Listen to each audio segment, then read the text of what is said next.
ഗ്യാസിന്റെ വില ദിവസവും വർദ്ധിച്ചുകൊണ്ടിരിക്കുകയാണ് അല്ലേ. നമുക്ക് വളരെ എളുപ്പം ഇതുപോലെ നമുക്ക് ഹോട്ടലിൽ നിന്ന് വാങ്ങുമ്പോൾ കിട്ടുന്ന പാർസൽ പാത്രങ്ങൾ കളയാതെ വളരെ ഉപയോഗപ്രദമായ നല്ല നല്ല ടിപ്സുകൾ കാണിച്ചു തരുന്നുണ്ട്. ആരും സ്കിപ്പ് ചെയ്യരുത്, പൂർണ്ണമായിട്ട് കാണുക. ഇതിനു മുമ്പ് ഞാൻ കുറച്ച് ടിപ്സുകൾ കാണിച്ചു തന്നിട്ടുണ്ട്, ഗ്യാസ് എങ്ങനെ സേവ് ചെയ്യാമെന്ന്. അതൊന്നും ഇൻക്ലൂഡ് ചെയ്യാതെ തന്നെ ഞാനിപ്പോൾ ഈ ഒരു വീഡിയോ ചെയ്യുന്നത് കേട്ടോ. സിമ്പിൾ ടിപ്സ് ഈസി ലൈഫിലേക്ക് എല്ലാ കൂട്ടുകാർക്കും സ്വാഗതം. നല്ലൊരു ദിവസം നേർന്നുകൊണ്ട് നമുക്ക് നമ്മളുടെ വീഡിയോയിലേക്ക് പോകാം. ആദ്യമായിട്ട് നമുക്ക് മുട്ട പുഴുങ്ങി കഴിഞ്ഞാൽ വളരെ ബുദ്ധിമുട്ടാണ് അല്ലേ പൊട്ടിച്ചെടുക്കാനായിട്ട്. അതിനൊരു വലിയ എളുപ്പമാർഗ്ഗം ഞാൻ കാണിച്ചു തരാം കേട്ടോ. വളരെ സിമ്പിളായിട്ട് നമുക്ക് ചെയ്യാൻ പറ്റും. ഇതുപോലെ ടേപ്പ് എടുക്കുക. അതിനുശേഷം ചൂടോടുകൂടി തന്നെ ഞാൻ ചെയ്യുന്നത്, അപ്പോൾ അതിലേക്ക് നമ്മൾ ഈ ഒരു ടേപ്പ് മുട്ടയിലേക്ക് ഇതുപോലെ ഒന്ന് ചുറ്റിച്ചു കൊടുക്കുക കേട്ടോ. രണ്ടാമത്തെ മുട്ട ഞാൻ ഇതുപോലെ തന്നെ ചുറ്റിച്ചു കൊടുക്കുന്നുണ്ട്. വളരെ എളുപ്പത്തിൽ വളരെ സിമ്പിളായിട്ട് ഞാനിത് ചെയ്ത് കഴിഞ്ഞപ്പോഴാണ് അയ്യോ ഇത്രയും കാലം ഒരു തരി പോലും നമുക്ക് മുട്ട എന്താ പറയുക അതിൽ ഒട്ടിപ്പിടിക്കുക അങ്ങനെ ഒന്നുമില്ല കേട്ടോ.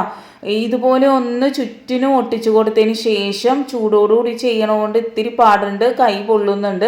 പക്ഷെ ചൂടാറിയിട്ടാണെങ്കിൽ നിങ്ങൾ ഇതുപോലെ ചെയ്താൽ മതി. എന്നിട്ട് ഇതുപോലെ ഒന്ന് ചെയ്ത് കൊടുത്തിട്ട് വളരെ സിമ്പിളായിട്ട് നമുക്കിത് ഉരിച്ചെടുക്കാനായിട്ട് സാധിക്കും കേട്ടോ. കണ്ടില്ലേ, ഇപ്പോൾ ഉള്ള കുട്ടികൾക്ക് ഇപ്പം എൻ്റെ മോളോടാണെങ്കിലും മുട്ട ഒന്ന് ഇതാക്കി തരുമെന്ന് ചോദിച്ചാൽ അവർക്ക് വളരെ ബുദ്ധിമുട്ടായിട്ടെന്ന് വെച്ചാൽ അതിൻ്റെ ഷേപ്പൊക്കെ പോയാലോ എന്ന് വിചാരിച്ചു. പക്ഷേ ഇതുപോലെയാണെങ്കിൽ കുട്ടികൾക്ക് വരെ വളരെ സിമ്പിളായിട്ട് മുട്ട പൊളിച്ചെടുക്കാനായിട്ട് സാധിക്കും. കണ്ടില്ലേ, നല്ല അടിപൊളിയായിട്ടുള്ള ടിപ്പല്ലേ. എല്ലാവരും മസ്റ്റായിട്ടും ട്രൈ ചെയ്ത് നോക്കണം കേട്ടോ. ഇങ്ങനെ ചെയ്തപ്പോൾ ഞാൻ ഓർക്കുക ഇത്രയും കാലം ഞാനിത് ചിന്തിച്ചില്ലല്ലോ എന്ന്. അപ്പോൾ നിങ്ങൾക്ക് ഇത് ഇഷ്ടപ്പെടുകയാണെങ്കിൽ നിങ്ങളുടെ ഫ്രണ്ട്സിന് നിങ്ങൾ ഷെയർ ചെയ്ത് കൊടുക്കുക കേട്ടോ.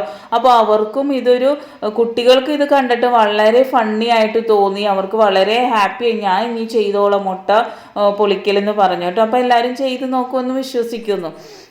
അടുത്തായിട്ട് നമുക്ക് ഇതുപോലെ പാർസൽ പാത്രങ്ങൾ എല്ലാ ദിവസവും എന്ന് പറയണ പോലെ നമ്മൾ എന്തെങ്കിലും മേടിച്ചാൽ കിട്ടുമല്ലോ, അത് വെറുതെ നമ്മൾ കളയലാണ്. അപ്പോൾ അതൊന്നും ഇനി കളയരുത് കേട്ടോ. ഇതുപോലെ കഴുകി നല്ലപോലെ വൃത്തിയാക്കി എടുക്കുക. എന്നിട്ട് നമ്മൾ ഇതുപോലെ ഒന്ന് നിവർത്തി എടുക്കുക കേട്ടോ. വളരെ ഉപയോഗപ്രദമായ നല്ല നല്ല ടിപ്സുകളാണ്, ആരും സ്കിപ്പ് ചെയ്യരുത്. നമുക്ക് ഗ്യാസ് അടുപ്പ് എപ്പോഴും ക്ലീൻ ചെയ്യാനുള്ള മടി വളരെ അധികമാണ് അല്ലേ. തിളച്ചൊക്കെ പോയി കഴിഞ്ഞാൽ പിന്നെ പറയേ വേണ്ട. അപ്പോൾ നമ്മൾ ഈ കളയാൻ വെച്ചേക്കുന്ന നമ്മളുടെ ഈ ഒരു പാത്രം ഇതുപോലെ നിവർത്തിയതിന് ശേഷം എൻ്റെ ഗ്യാസ് ഇങ്ങനെയാണ്, നിങ്ങളുടെ ഗ്യാസ് എങ്ങനെയാണോ ആ ഒരു ഷേപ്പിൽ നിങ്ങൾ വെട്ടിയെടുക്കണം കേട്ടോ. ഇതുപോലെ നമ്മൾ നല്ലപോലെ പ്രസ് ചെയ്യുമ്പോൾ തന്നെ ആ ഒരു ഷേപ്പ് നമുക്ക് നല്ലതുപോലെ കിട്ടും. നമുക്ക് കൈകൊണ്ട് തന്നെ നല്ല രീതിയിൽ മുറിച്ചെടുക്കാനായിട്ട് സാധിക്കും. ഇതുപോലെ നമ്മളൊന്ന് ചെയ്താൽ തന്നെ മതി കേട്ടോ. ഇതെന്ന് പറഞ്ഞാൽ തിളച്ച് പോയി കഴിഞ്ഞാൽ നമുക്ക് ആ സഡൻ നമ്മൾ അതെടുത്തൊന്ന് വെള്ളത്തിലേക്ക് കാണിച്ചു കഴിഞ്ഞാൽ നമുക്കത് പെട്ടെന്ന് അതിൽ നിന്ന് പോയി കിട്ടുന്നതാണ് കേട്ടോ. ഇല്ല നമുക്കത് ഉപയോഗിക്കേണ്ടെന്നുണ്ടെങ്കിൽ ഈ ഒരു സാധനം എടുത്ത് കളഞ്ഞാലും മതി. നമുക്കിതിപ്പോൾ ഒരാഴ്ചത്തേക്കെങ്കിലും നമുക്ക് ഉപയോഗിക്കണം എന്നുണ്ടെങ്കിൽ എന്തെങ്കിലും തിളച്ച് വീണാൽ അപ്പം തന്നെ നിങ്ങളൊന്ന് പൈപ്പിൽ ഒന്ന് കാണിച്ചാൽ മതി, അതങ്ങോട്ട് പൊയ്ക്കോളും. നമ്മൾ വേറെ ഒന്നും ചെയ്യണ്ട. ഇത് നല്ല കട്ടിയുള്ളത് കൊണ്ട് തന്നെ പെട്ടെന്ന് കീറിപ്പോവില്ല കേട്ടോ. ഫോയിൽ പേപ്പർ പോലെ പെട്ടെന്ന് കീറിപ്പോവില്ല, നല്ലൊരു കട്ടി ഉണ്ടല്ലോ. അടുത്തായിട്ട് നമുക്ക് ആ ഒരു ഗ്യാസ് അടുപ്പിൻ്റെ ബർണറൊക്കെ ഇതുകൊണ്ട് എങ്ങനെ ക്ലീൻ ചെയ്യാം. നമുക്ക് ആ ബാക്കി വന്ന ആ ഒരു പാത്രത്തിൻ്റെ ഭാഗങ്ങൾ ചെറിയ കഷ്ണങ്ങളായിട്ട് ഇതുപോലെ കഷ്ണിച്ച് ഇട്ട് കൊടുക്കാം. പിന്നെ ഒരെണ്ണം ബോളാക്കി ഞാൻ വലുതാക്കി എടുത്തിട്ടുണ്ട് കേട്ടോ. എന്നിട്ട് കുറച്ച് ബേക്കിംഗ് പൗഡറും അതുപോലെ തന്നെ വിനാഗിരിയും കൂടെ ഒഴിച്ചു കൊടുത്ത് നല്ലതുപോലെ മിക്സ് ചെയ്തെടുക്കാം കേട്ടോ. നേരിയ ചൂടുവെള്ളത്തിലാണ് നമ്മളിത് ചെയ്യുന്നത്. എന്നിട്ടൊരു 10 മിനിറ്റ് വെയിറ്റ് ചെയ്താൽ മതി. വളരെ നല്ല രീതിയിൽ എന്ന് പറഞ്ഞാൽ നല്ല പോലെ തന്നെ അഴുക്ക് പോയി കിട്ടാനായിട്ട് സഹായിക്കും. എന്നിട്ട് നമ്മൾ ഒരു 10 മിനിറ്റ് കഴിഞ്ഞതിന് ശേഷം ബോളാക്കി വെച്ചേക്കുന്ന വലിയ ഒരു ഉണ്ടല്ലേ അത് എടുത്തിട്ട് നമുക്ക് ഇതുപോലെ ക്ലീൻ ചെയ്ത് കഴിഞ്ഞാൽ വളരെ നല്ല രീതിയിൽ തന്നെ ക്ലീനായി കിട്ടുന്നതാണ് കേട്ടോ. സിൽവർ സ്പൂണുകൾ, സിൽവർ പാത്രങ്ങളൊക്കെ നമ്മൾ ഇതുപോലെ ചെയ്ത് കഴിഞ്ഞാൽ നല്ല ക്ലീൻ ആയിട്ട് കിട്ടും കേട്ടോ, നല്ല വെണ്മയോടുകൂടി. ഇനി ഒരു ചെറിയൊരു പീസ് ആ ഒരു പാത്രത്തിൻ്റെ ഒരു ചെറിയ പീസ് എടുത്തിട്ടുണ്ട്. എന്നിട്ട് നമ്മൾ ഇതുപോലെ മടക്കി കൊടുത്ത് ഒരു സൂചി പരുവത്തിൽ നേരിയതായിട്ട് ഇങ്ങനെ മടക്കി നമ്മൾ ഇതുപോലെ കൊടുക്കുക കേട്ടോ. അപ്പം നമുക്ക് നല്ല ഷാർപ്പായിട്ട് അതിൻ്റെ തുമ്പ് കിട്ടുന്നതാണ്. ഞാൻ പറഞ്ഞല്ലേ മറ്റേ ഫോയിൽ പേപ്പർ പോലെ പെട്ടെന്ന് പൊടിഞ്ഞു പോകുകയോ ഒന്നുമില്ല. നല്ല സ്ട്രോങ് ആയിട്ട് ഈ ഒരു പാത്രത്തിന്റെ ഇത് ഇരിക്കും. നമ്മൾ ഒടിഞ്ഞു പോകുന്നൊന്നും വിചാരിക്കേണ്ട. ആദ്യം അതിൻ്റെ ഉള്ളൊന്ന്, എൻ്റെ ഗ്യാസ് അടപ്പ് ഇങ്ങനെയാണ്. നിങ്ങളുടെ മറ്റേ മോഡലാണെങ്കിൽ നിങ്ങൾക്ക് ഇങ്ങനെ ഒരു ഓട്ട ഉണ്ടാവില്ല. നല്ലതുപോലെ ക്ലീൻ ആക്കിയതിന് ശേഷം ഈ ഒരു സൂചി പോലെ ആക്കിയെടുത്തത് ഇതുപോലെ ഒന്ന് കുത്തി അത് നല്ല പോലെ പൊടി പുറത്തേക്ക് നമുക്ക് എടുത്ത് കളയാനായിട്ട് സാധിക്കും കേട്ടോ. നല്ല ക്ലീൻ ആകും. ഇങ്ങനെ നല്ല സ്ട്രോങ് ആയിട്ട് ഗ്യാസ് കത്തിയാൽ തന്നെ നമുക്ക് ഗ്യാസ് പകുതി ലാഭിക്കാനായിട്ട് സാധിക്കും. പിന്നെ ഒരു കാര്യം പറയാനുള്ളത്, നമ്മൾ ഈ ഒരു പേപ്പർ താഴെ വിരിച്ചേക്കുന്നത് കൊണ്ട് തന്നെ നല്ല ഈവണായിട്ട് നല്ല ചൂട് നിലനിർത്താനായിട്ട് ഈ ഒരു ഗ്യാസ് കത്തുമ്പോൾ സാധിക്കും കേട്ടോ. തിളച്ചു പോകുമ്പോൾ ബുദ്ധിമുട്ട് മാത്രമല്ല, നമ്മളുടെ ചട്ടിയൊക്കെ വെച്ചാലും പെട്ടെന്ന് ചൂടായി കിട്ടും. എന്താണെന്ന് വെച്ചാൽ താഴെ ആ ഒരു ചൂട് മേപ്പോട്ട് വരുമ്പം, അതുപോലെ ഒന്ന് തിളച്ച് ഓഫ് ചെയ്തൊക്കെ ഇട്ട് കഴിഞ്ഞാലും നല്ല ചൂട് ആ ഒരു ഈവണായിട്ട് ആ ഒരു പാത്രത്തിൽ നിൽക്കാനായിട്ട് സഹായിക്കും കേട്ടോ. അപ്പോൾ അത് എല്ലാവരും മനസ്സിലാക്കി വേണം ഓരോ കാര്യങ്ങളും ചെയ്യാൻ. അടുത്തായിട്ട് നമ്മൾ ശ്രദ്ധിക്കേണ്ട കാര്യം, നമ്മൾ ഗ്യാസിനേക്കാളും ചെറിയ പാത്രം ഒരിക്കലും വെക്കരുത്. വെച്ചാൽ ഗ്യാസിൻ്റെ ആ ഒരു ചൂട് ചുറ്റിനും വെറുതെ പോകും. അത് ഗ്യാസ് വേസ്റ്റ് ആകാനായിട്ട് സാധ്യതയുണ്ട്. നമ്മൾ എപ്പോഴും നോക്കേണ്ടത് ഗ്യാസ് അടപ്പിൻ്റെ എന്താണ് പറയുക, കവർ ചെയ്ത് നിൽക്കുന്ന പാത്രങ്ങൾ ഉപയോഗിക്കാനായിട്ട്. ഇതിൻ്റെ ചെറിയ അടപ്പിൽ മാത്രമേ ചെറിയ പാത്രങ്ങൾ വെക്കാവുള്ളൂ. അതുപോലെ പാത്രങ്ങൾ നനവോടുകൂടി തന്നെ ഗ്യാസ് അടപ്പിൽ വെക്കരുത്.